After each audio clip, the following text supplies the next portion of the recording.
This year's Ramadan has seen a spike of violence in Iraq that has reached numbers that are the highest since the height of the sectarian strife from 2006 to early 2008.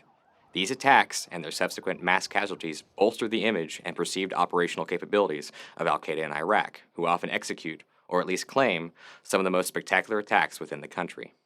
This is only part of the story, however, and Iraq has demonstrated resilience to this ongoing violence and not allowing it to undo the delicate balance the major ethnic and sectarian stakeholders maintain. As of now, there are no indicators that would suggest that this current violence will plunge Iraq into full-fledged civil war. Iraq is enormously complex when it comes to its structure. To put it simply, there is a Shia-dominated center and south, a Sunni-dominated west, and a Kurdish-dominated north.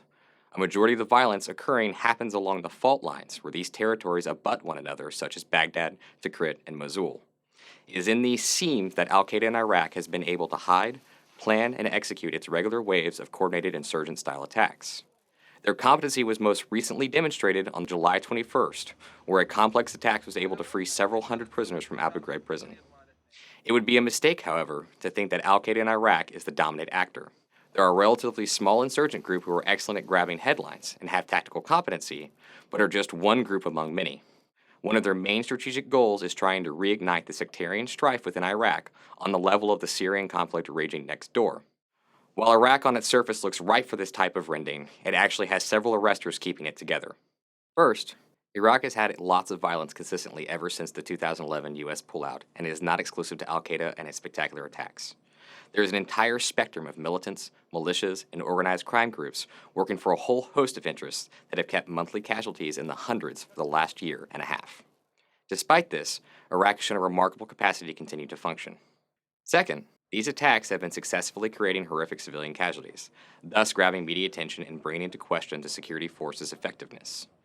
These attacks have largely been executed against the plentiful soft targets available throughout any country, but they have not been able to consistently disable critical infrastructure such as oil, whose revenues are one of the main bonding elements of Iraq. So while the Iraq security forces cannot prevent every attack, they have shown the ability to safeguard key components of it.